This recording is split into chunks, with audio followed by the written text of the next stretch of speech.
All right, good morning, everyone. We continue our study of, I would say not study of, our support group for Emunah, where we're all working on and reinforcing our sense of faith and trust in the Ribbono Shel Olam. We are on page Mem Zayin, page 47, Os Ches, the letter Ches. We are continuing to learn the Nesiva Shalom, the Slonim Rebbe, on the topic of Emunah, that is in his section called Yesodei HaTorah. If all mitzvos and all service of Hashem requires a sense of clarity, you can't just coast through life. You can't just allow momentum to carry you. But you need clarity, and you need to be dorish. You need to be searching and asking, what does Hashem want from me? What's the purpose of this mitzvah? Why am I doing it? To always ask, why am I lighting these candles? And why am I listening to this Megillah? And why am I keeping the Shabbos? And why does it matter what I put in my mouth? And what is it all about? How does it transform me? What is the deeper meaning and purpose? If that's true for all mitzvos, kol shekein v'kal v'chomer, shemitzvos ha'emunah doreshes behirus. All the more so does the mitzvah of emunah. Again, we often don't think of emunah as a mitzvah. We think, I got to hear the Megillah, and I got to light the candle, I got to keep the kosher, I got to do I got a long list of things, I got to kash in the kitchen for Pesach, I got to eat the matzah, we have a long list of mitzvos, and on that list, we too often neglect, and we forget that on that list of mitzvos is emunah. Oh yeah, I got to have faith. Oh yeah, I have to remember each day that there's Hashem, He created the universe, He created me, He knows everything in my life, nothing is happening by chance. Oh yeah, I have to remember all that too. Ikar mitzvahs emunah hi emunah pshuta. And we've talked about this before, but the core mitzvahs emunah is to live with emunah pshuta, is to live with a simple level of faith, not to overcomplicate, not to overanalyze, not to overpontificate, but rather to live with the simple faith. It's not just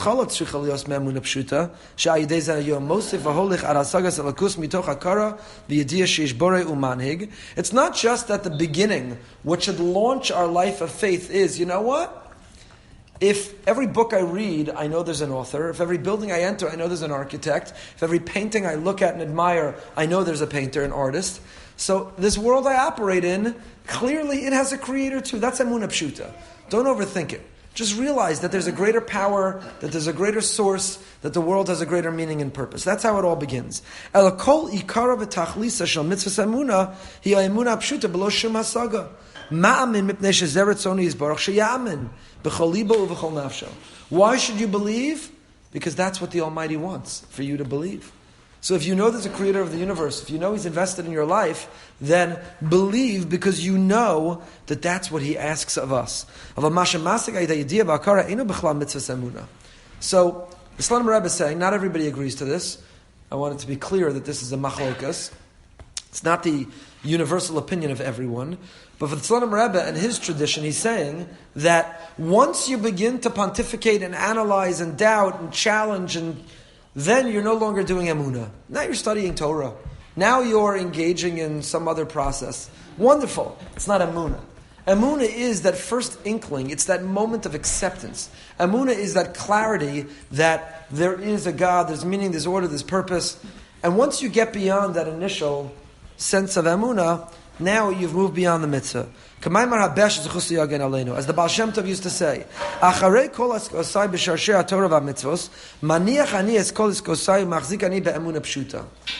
after all of my investigation and analysis to understand the depth of mitzvahs, the reasons of mitzvahs, after all that I do that, I set that aside, and when I do the mitzvah, it's for one reason, because Hashem asked me to. It's an expression of my emunah. Let me put it to you differently by telling you a beautiful insight of the Maharsha. Maharsha of Shmuel Eidels appears in the back of the Gemara, the standard edition of the Gemara. And the Maharsha asks the following in the Gemara Shabbos. The Gemara says, we read last week in Pashas Mishpatim, that the Jewish people, when they stood on Har Sinai, and God said, I want to make you an offer. We've got this incredible thing called the Torah. It's the blueprint for life. It's how you'll discover happiness. It's how you'll navigate the world. What do you say? You're interested? And what did the Jewish people respond? What is that iconic phrase that we know and associate with Har Sinai? Na'aseh v'nishma. We will accept, we will do, and we will listen. And the Maharsha, it's coming, it's okay. The Maharsha asks, so the Gemara Shabbos says, that the Jewish people at that moment that they said Nasa v'Nishma, and they put Nasa before Nishma, they received 2 crowns. The angels descended from above, and they put 2 crowns on the head of every Jew at Har Sinai. One for Nasa, and one for Nishma. Says the Maharsha, why did you get 2 crowns? How many crowns should they have received? 1 crown. Because the fact that they said Nasa before Nishma, that's what's incredible. They said, don't even tell me the favor. I'm in. I'll do it. Whatever you ask of me, I'm good. But what happens? If someone says to you, Penny says, Rabbi, could you do me a favor? And I say, Penny, you're so good to us for so long. Whatever you need, I'm in. Don't we still have to have the follow-up conversation? Okay, what's the favor? So the fact that they said Nishma, why do you get a crown for Nishma? They needed to know what to do. They needed to hear, what am I supposed to do? The only impressive thing is they put Nasa before Nishma. But once they said Nasa, of course they still needed to say Nishma. So they should have received 1 crown to reflect the greatness of putting Nasa before Nishma. Why 2 crowns? What's the crown of Nishma? The Maharsha says something important. Says the Maharsha, Nasa v'Nishma. Let me give you a different metaphor. Yocheved says, I want you to do something. I say, Yocheved, you've been even better than Penny to me for so long. And whatever in the world you need, whatever you want, whatever you need, that's the kind of husband I am, I'm all in. And then she tells me what it is. And it makes no sense to me. This never happens. But in theory, it's a hypothetical. It's a hypothetical. It makes absolutely no sense to me. It's illogical, it's irrational, it's counterintuitive. Maybe I think it's even wrong. It makes no sense to me. So if I say Nishma, I say, okay, tell me what it is you want me to do. And she tells me what it is I want to do. And it makes no sense to me. And I go do it. Is that amazing? Yes. Husband of the year. Absolutely. But what makes it even more amazing is if I say, I want you to know I'm committed to do whatever you want. Then she tells me what it is and it makes no sense. And Nishma, says the Maharsha, means help me understand why. I want to get into your head. I want to understand where you're coming from. Help me understand why that matters and why you see it that way and why that makes sense. Help me understand why. So, says the Maharsha, that's why they got 2 crowns. The crown for Nishma and Nasa v'Nishma doesn't mean, okay, I said I do the favor, I need to now know what it is. It means I want to understand. I want to plumb the depths. I want to understand the meaning. I want to see the reason. I want to connect with it. I don't just want to do it like I'm a hired hand. I don't want to just do it like I have a checklist, mindlessly doing it. I want to do it mindfully. I want to understand. Jewish people said to Hashem, your Torah, you're making us an offer? We have to change our entire lives and lifestyles? Nasa, we're in. And God said, okay, here's what you have to do. And they said, V'Nishma. Even though we're already committed to doing it, so it shouldn't make a difference whether we understand it or not, we're still committed to understand it. We want to learn it, we want to understand it, we want to get to it. But in the end of the day, why did they do it? So if we fulfill Nishma. We have an obligation to read the Megillah on Purim, to give Matanos Lavyonim, and to make Mishloach Manos. We have an obligation to drink a shtickle. We have an obligations on Purim. So Hashem says, here's a holiday of Purim. The rabbis, acting as God's agents, said, here's a holiday of Purim. And we said, Nasa, we're in. And then God said, okay, here's the list of what you need to do. And we still said Nishma. We want to study, we want to understand, we want to see. But if you ask me, why am I hearing the Megillah? Why am I making a Suda? Why am I giving Matanos Lavyonim? And why am I making Mishloach Manos? Would I say to you, oh, there's a beautiful reason, Mishloach Manos, a famous machlokas. Is it because I'm trying to create friendship? No, the answer is, you know why? Because God said so. When it comes to any mitzvah, if someone were to wake us in the middle of the night and say, why do you do that mitzvah? The answer should be, because when God says jump, I say how high. Because God said to do it. He's the creator of the universe. He sustains me. He gives me everything that I have. I literally am nothing without Him. And when He says do, I jump. Okay, that's wonderful. Do you understand anything about it? Yeah, I've studied it. Let me explain to you the deeper reason. But why do you do it? Because Hashem said to do it. And that's what the Slonimer Rebbe is describing, this tradition from the Baal Shem. You have emunah in God. You see God in your life. Yeah. Why? Because God said so, to see God in my life, to see everything that unfolds. Whether I'm sitting in traffic or can't find the parking spot, whether I'm suffering from a cold that won't go away, whether my potato kugel came out good or terrible, whether my kids coming home and giving me a problem, whatever, from big to small is happening in my life, I see it coming from and coordinated by Hashem. Why? Because Hashem said so. What do you mean? He runs the world. But what leads you to have emunah? I go to this class, let me tell you all these things we've learned, let me tell you about emunah. But if you ask the immediate reason, life has to be driven by emunah pshuta. Do not overcomplicate. Keep things simple. Ich bin a nar in Gloib. Who speaks Yiddish? Even though I've merited to study it and to see it and to understand it in its core, she could stay. I'm not right, but I believe. I'm not right, but I believe. Okay, I'm a fool, but I'm a nar. Einenu mekayim mitzvahs emunah b'asagos. I don't fulfill emunah by reading philosophy. I don't even fulfill emunah by studying about emunah. I fulfill emunah by being a mammon. It's very important. Because there's all kinds of people who pontificate and research and write and have opinions, but then when push comes to shove, something's going on in their life, they forget all about that you're supposed to, at that moment, turn to and think about Hashem. I go to an Emunah class, and I'm on the Emunah WhatsApp group, and I subscribe to 7 Emunah newsletters, and I have my own Emunah blog, and I teach Emunah. And then something happens, and I get bent out of shape, I get angry, I get anxious, I forget to have gratitude. What happened to Emunah? Oh yeah. I forgot that that's actually supposed to be in practice. Oh yeah. It's like I read 7 diet newsletters and I belong to 3 gyms and I have a trainer and the guru, and then the chocolate cake presents itself and I swallow it down in one bite. You say, what happened to the books you're reading, the newsletters, the blogs, you're preaching it? Oh yeah, no, I forget. At the moment of the chocolate cake, I totally forgot about that. I just love chocolate cake. So Emunah, the proof is in the pudding. Emunah and the fulfillment of the mitzvah of Emunah is not when we're sitting around. What we're doing on Wednesday mornings, we are not Yotzei. We don't get a check of Emunah. You get a check next to Talmud Torah. We're learning Torah. And that's wonderful. You get a check next to taking time out of your busy schedule and not doing the alternative things you could have been doing.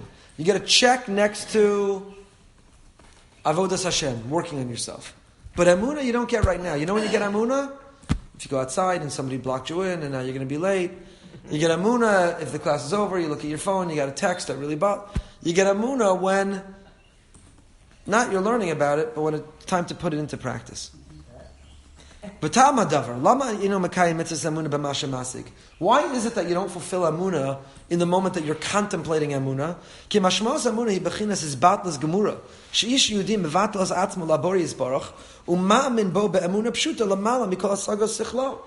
what is Emunah? At the core of Emunah is self-nullification. At the core of Emunah is the recognition that I am nothing. I have no independence. I have no autonomy. I am ultimately nothing on my own. His batlas. It's nullification. It is the utter reliance and dependence on the Almighty. So the moment I'm thinking and contemplating and calculating and concluding, I am actually promoting the sense of I. I am thinking, I am calculating, I am analyzing, I am thinking and contemplating and concluding. Well, then that's not Emunah. Because real Emunah is, I'm nothing. So the two can't go hand in hand. The moment you're thinking about Emunah, you're not practicing Emunah. Real Emunah is stopping to think and starting to jump. That's real Emunah. Again, this is not universal. There are different opinions on this issue, but we're learning this opinion of the Slonim Rebbe. Emunah is to transcend everything you think and know and to just feel. To just feel. You're going to sit with your spouse and talk about, what is love? Do we love one another? What is love? How do we define love? And am I feeling that love? And is my love for you different than the love for the children? And you say, just be quiet and just love me. Just take the garbage out. Like I asked you, why did you have to get into this whole poem about what is love? And do I love you? And can I love you without taking the garbage out? And is garbage the only manifestation of love? He said, just stop talking. Stop talking. Stop thinking. And show me that you love me, because Love is in practice. So the moment that you're talking, what is emunah? Do I feel emunah? Does emunah mean I have to keep kosher? Can I have emunah but do things my way? God says just stop talking. Stop talking. Because the moment you're talking and you're thinking, you're not feeling, you're not nullifying, you're not surrendering. Even love is to surrender to the emotion of love. I don't want to oversimplify love. Love is its own complicated emotion, and to us, love is about what you do, not how you feel. Love is a verb, not a noun. So, to us, love is about, but love again is about surrendering to the emotion of love. And emunah is similar. The Maharal says that when you understand emunah in its truth, as Teda you will know, the moment you know something, you understand something, that's the understanding of man.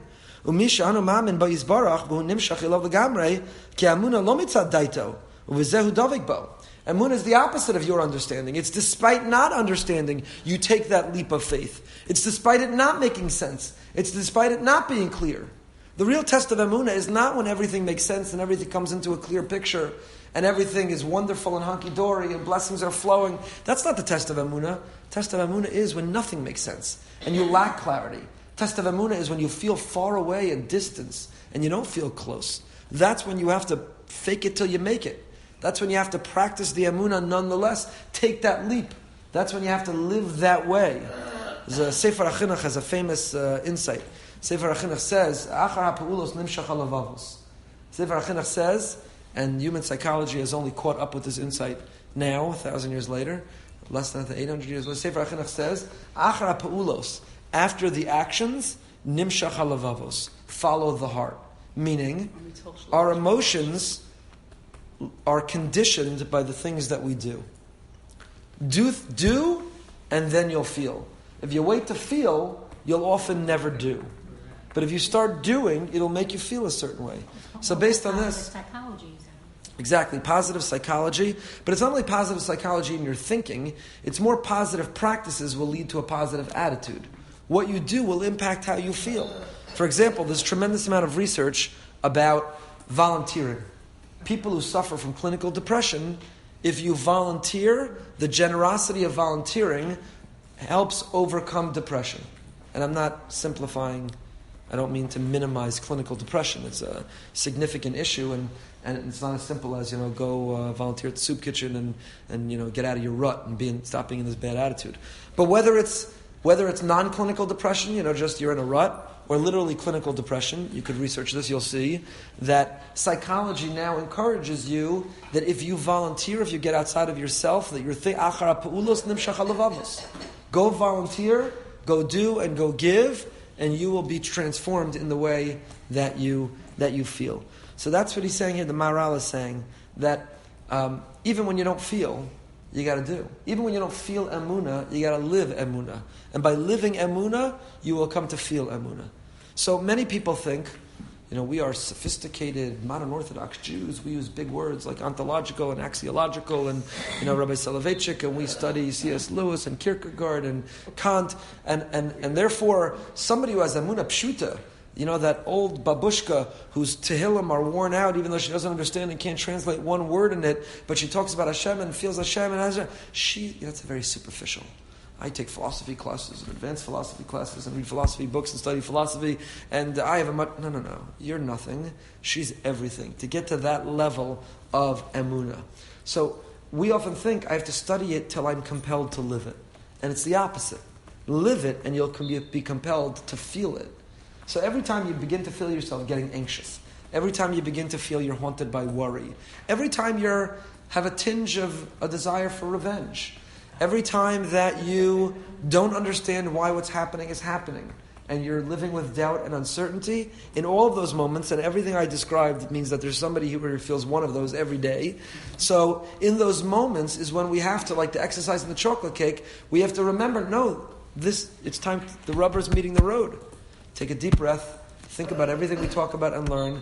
There's a Hashem. He created the world. He loves us. Things are for a reason. And even though I don't feel it, I'm going to say it. And I'm going to live it. And I'm going to practice it. And doing that day in and day out leads to the result of feeling it. Leads to the result of feeling it. Again, I'm coming back to the comparison of love, because faith and love, I think, are corollaries to a degree of one another. But they say that again. If you see love not as a noun, but love as a verb, if you practice love, you'll come to love. If you practice love, you'll come to love. Invest yourself. Practice love. Do the things that are love. Therapists use this in therapy all the time too. So you're in a rut in your relationship, so you feel alienated and distanced, so you're not getting along. Go out of your way to love, to be giving to one another, to compromise towards one another, to surrender to one another. Because that act itself will yield the feeling as a result. Not always. There can be substantive issues which are not going to be overcome by that. But if it's just a rut in marriage, then the answer is not, I don't feel like doing that for you right now. I don't feel like being close to you. I don't feel like being intimate emotionally, physically, or in any way. I don't feel close to you right now. And I'm waiting for when I'll feel it again, then we'll connect in that way. No, start connecting in that way, and then you're going to start feeling it. And the same is true with Emunah. Don't wait to feel faith and then you'll practice it. Practice a life of faith, and the result will be you will start feeling it. Shleimas ha'emunah, kashi makifa kochel keha'adam, bechinas tartim shneim u'shlishim, yesh bechinas emunah b'moach. The complete notion of emunah is something which permeates and resonates throughout our entire being. And it has three manifestations. There's emunah b'moach. There's an intellectual emunah. Shebahavanaso v'sichlo yodea umamin babori yisbarach. Intellectual emunah is partially what we do here on Wednesday mornings. It's reading philosophy, it's studying emunah, it's exploring evidence for the presence of the Almighty. It's in the brain, it's intellectual, it's cognitive. V'yesh bechinas emunah b'leiv, shegam rigshus levava margishim es emunah. There's such a thing as emunah in your heart. Something just happened to you which was so meaningful, so coincidental, seemingly random, so unlikely that you just feel in your heart connected and in love with Hashem. You know He's there, you know He's guiding your life, you feel His presence, you feel His guiding hand on your shoulder, you feel His embrace in your life. That's the emunah in the heart. And the Alter Slonim Rebbe says, maybe B'Shem HaTzadik, brings in the name of some tzaddik, Talmud HaMagid, a student of the Magid of Mezrich, in Yesod Emunah. Ki emunas halev rechoka mi emunas hamoach ki rachok shamayim mehaaretz. So we think that these two forms of emunah, the intellectual emunah and the experiential emunah, we think that they are corollaries of one another. We think they complement one another. We think they go hand in hand with one another. But the tradition the Slonim Rebbe is saying is that the two types of emunah, they say, maybe it's a takeoff of this, the farthest distance between any two objects in the world is the distance between our head and our heart. The farthest distance between any two objects in the whole world is the distance between our head and our heart. Go back to the chocolate cake example. Your head knows don't go near the chocolate cake. Your heart wants the chocolate cake. Who usually wins? The heart usually beats the head. And the farthest two distance, what do you mean? Just they're right there. They're a few feet, a few inches from one another. Let the head just tell the heart, stop craving the chocolate cake. What are you doing? But the farthest distance, that's why there's a Gemara, the Gemara says that among the people we send home from war, ineligible for combat, is somebody who's rach levav, soft of heart. The Gemara interprets it means, hasach bein tefillin l'tefillin. A man who talks between putting on his hand tefillin and his head tefillin, ineligible for combat, you're going home. Really? That's the worst Aveira in the world? He talked in between putting on the hand tefillin and the head tefillin? Really? What in the world does that have to do with what kind of soldier he'll be? Are there not worse Aveiros that you would make someone ineligible? We don't say if you don't keep Shabbat, you don't keep kosher, you don't Lashon Hara, you're not honest in business, go home from war. The only thing we say you have to go home from war is if you talk between putting on the arm tefillin and the head tefillin. That's the worst Aveira? So I once suggested that maybe what the Gemara means is, what is the symbolism of talking between the arm tefillin and the head tefillin? It's a disconnect between what's up here and what's in here. It's a disconnect. If you talk in between, you've created a barrier, a disconnect between what you know and what you do. You can't have a soldier on the front line who has a disconnect between what they know and what they do. That their officer says, do this, and they know it intellectually, but they have trouble bringing it into practice physically. So, Says the Slonim Rebbe, Emunas halev rechoka me'emunas hamoach kerachik shamayim va'aretz. Intellectual Emunah is as distant from experiential Emunah as the heavens is distant from the earth. Amnam yesh od darga be'emunah, but there's a third category or expression of Emunah. The Emunas ha'ivarim. It's the Emunah of the limbs. Shegam ha'basar va'atzamas margishav emunasa yisbarach. It's when your flesh and your bones, it's when your organs and your veins feel Emunah. You have such confidence, such knowledge, such experience that there's a God in the world and that He loves you and that He is guiding your life. When you feel it so intensely, it's not just intellectually, it's not just something in your heart that emotionally, your entire essence, your entire being feels it. K'mo d'isa, me'arebbe HaKadosh miklisk. Emunah has to be so rooted in the heart till your entire body feels Emunah. We say in davening from Tehillim that all of my bones will say. Some say that's the origin of shuckling. That when you're shuckling, trying to get this rhythm, shuckling is like a meditative experience. You're getting into this rhythm. But it's also, you're saying, it's not lip service. My whole body, God, is singing your praise. My whole body is in this rhythm of knowing that you're here. Kedugma le'emunas ha'ivarim shitachen shegam amam b'Hashem b'chol libo v'chadar be'emunah shekulam le'yazik lo el b'hashgachaso yizbarach af al pichen kasher yisnapel alav bal chayim chedoma yipached v'yivrach v'af shebedaitam even shebarichaso lo to'alo ein emunah chadur be'evarav hanefalim enevchadam mitzat v'yusam.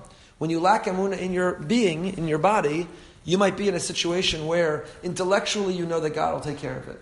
And emotionally you know God will take care of it. But your body is reacting as if God will not take care of it. Either because you're running away from something, or because you're taking action which shows that you really don't have faith that it's in God's hands. Or, I would add, though he doesn't say it explicitly, your body, you're physically sick over something. So you come to the shiur and intellectually you know that Hashem will take care of it. And emotionally, you know that Hashem will take care of it. You pour your heart over Tehillim, you cry, you know it. But your body is physically sick because really in your core, you're not so sure Hashem is going to take care of it. And you get physically sick. You can't sleep at night. So even though your brain during the day thinks Hashem will take care of it, your heart during the day thinks Hashem will take care of it, if your body can't sleep at night, it's revealing, do you really think Hashem is going to take care of it? So this third level of Emunah, yes? No, but I think the fear is, that you know that God will take care of it, but you may feel that you're worried about how He'll take care of it. That will be so painful to you. No, really. So Penny's looking for a hectare to still worry. But I think that's where the worry comes from.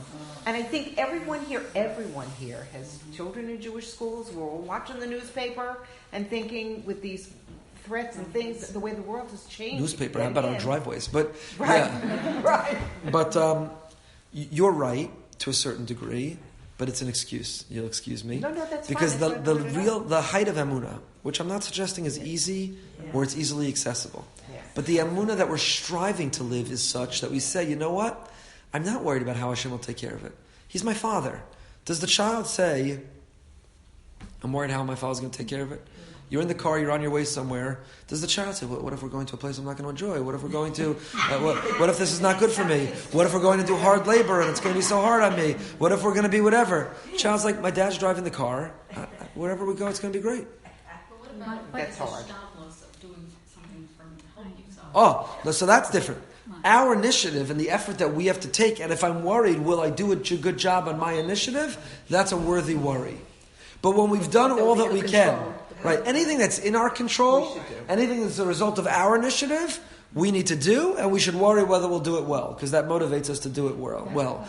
But when we've done all we can, when we've taken all the initiative, when there's something that's beyond our control, then I'm going to give you an example which is unattainable. I'm not setting it as a standard. It's almost unattainable, but I'm trying to tell you the level of emunah possible.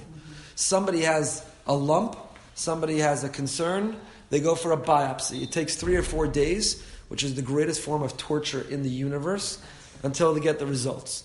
What are those 3 or 4 days like? Who cannot help but be nervous, right? You could get results that are going to alter the course of your life, your family's life, everything, your entire existence. So, is there more initiative to take then? No, you had the lump, you went to the doctor, you took that initiative. You scheduled the biopsy, you took that initiative. You endured the pain of the biopsy. The initiative is done. The highest level of Amunah would say, I'm not even giving thought to the results of this biopsy because there's nothing I can do to influence it, and it's in God's hands. And if it comes back positive, which is negative, ironically, if it comes back bad, it's for a reason. And God will be there and guide me through it, and I don't know what it will mean or what it will result in, but I know that it's not random and chance. And if it comes back all okay, then it's all fantastic. But if I live with that high level of emunah, then I'm not even giving a second, I'm not awake at night and it's not on my mind all day and I'm not stopping and thinking about it. Because real emunah means that, not just intellectual emunah, because by the way, people can, when they're waiting for the biopsy, intellectually say, yeah, no, I have emunah, whatever it will be, Hashem will be with me. I've heard people say it, we've said it. You could wait and say it. You could even feel it in your heart. You know, you're davening to Hashem, you're pouring your heart over, Hashem, I took a biopsy, I have complete faith in you that whatever the results are, they're meant to be. The question is in your bones, in your kishkas. That's what he's saying. This third level of Amunah, which is your kishkas. Is it lip service? Are you just saying intellectually, I know it's going to be okay, God? Are you just saying emotionally in your tehillim and your davening, God, I know it's in your hands, but you can't sleep at night, and you're getting a bleeding ulcer, and you're nervous out of your mind, because your kishkas are not reflecting the Amunah you claim to have in your head and in your heart. I'm not giving that as the standard, that that's what's expected. It's almost impossible to say, a biopsy? Oh yeah, I forgot I took that. I'm still waiting for the results. Yeah. No, I have such Amunah, I forgot to think about it again. I'm not suggesting that that's even attainable, let alone is the expectation of us. I'm just describing it as the example of the possibility of what is. We should all know, you should all know that there are people who are on that level. I know people who are on that level. That was a great example, by the way. That's a great example. Go and pay someone to change the results. Right. So that's the. It should be the easiest pay to do. The one that you have to figure out how to do something. You know, the stuff that seems to be in our hands more. Right, you have a difficult decision to make in that, yes. I also think I'm kind of with her because I'm a warrior, and even though I have You're Jewish. and I know that in the end, and sometimes you find out in this life, sometimes you don't, that there was a reason. But I think the anxiety and all the emotions come from if it is the bad outcome, you're going to be going, even though it's for a good reason, you can accept that like a child. Right. We're like children, our parents are holding us down to get a spinal tap, and we're saying, how could our parents be complicit in it?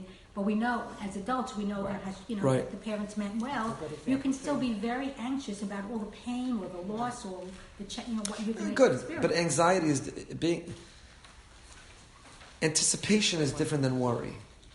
Meaning, if someone says you need to endure pain, you could be concerned about the pain because pain is pain. All the emunah in the world will not turn pain into pleasure.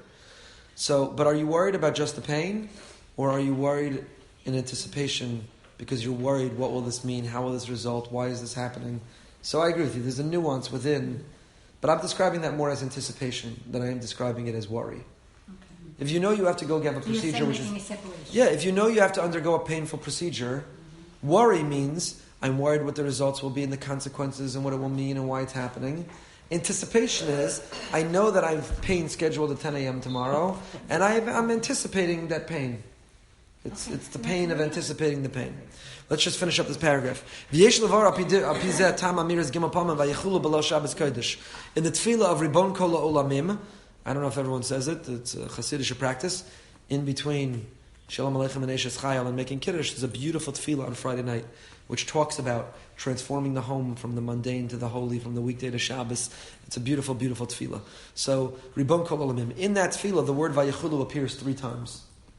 And by the way, just in general on Friday night, we say Vayechulu 3 times. We say it in our silent Shemona Esrei, then we say it in Shul together, Vayechulu, and then we say it in Kiddush. So, it says, V'oid asher barasa b'shisha yamim kol yitzur ve'eshna ve'eshlish. I will testify, God, that you created the world in 6 days, and then I will repeat it a second time and a third time. What is Vayechulu? Vayechulu Hashemayim v'ha'aretz. God, you created the whole universe. You are the creator. Why do we say it 3 times? Because to truly testify that you, God, are the creator means I believe it in my head, I believe it in my heart, and I believe it in my kishkas. I believe it at all three levels. Shekolat masai tomarna Hashem mi kamocha. All of my being, all of my bones will say, God, there is no one like you. How do you get to that level? The irony is, and that's what he's ending here with. The person who gets to that level, that their kishkas know that there's Hashem, is not the person who studied it and has a PhD in philosophy. It's the person who's just emunah pshuta. It's the simple, very simple faith that gets you there. I love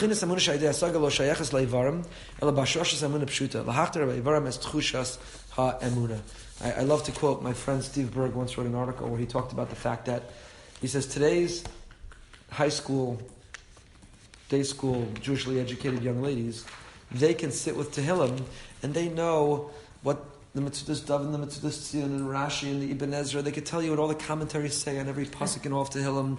They know what Menachem Leibtag says on the Tehillim and how the Tehillim structure works. And they know everything Das Mikra says on Tehillim.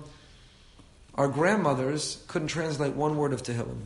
They didn't even know the name of a commentator, let alone what the commentator said. Said, but why is it that our grandmothers could cry when they say Tehillim and our children struggle to connect? So, because if Tehillim is just upstairs in the Moach, if it's in the intellectual, oh yeah, I heard a great class, heard a great shir on Tehillim, I know what all the commentaries say, and we compared and contrasted, and we studied and we analyzed. But Tehillim is much more than that. Yocheved has on the wall over here her grandmother's Tehillim. Because that Tehillim that she poured over, she completed Tehillim every week, and that Tehillim that she poured over, as she davened for her children and for her child, for her grandchildren, that Tehillim represents, not cognitively emunah, that Tehillim represents emunah pshuta.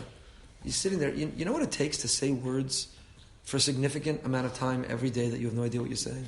Yeah. If I gave you a book in Japanese and said, just forget what it means. You don't know what it means, I don't know it, just say these words for 45 minutes a day.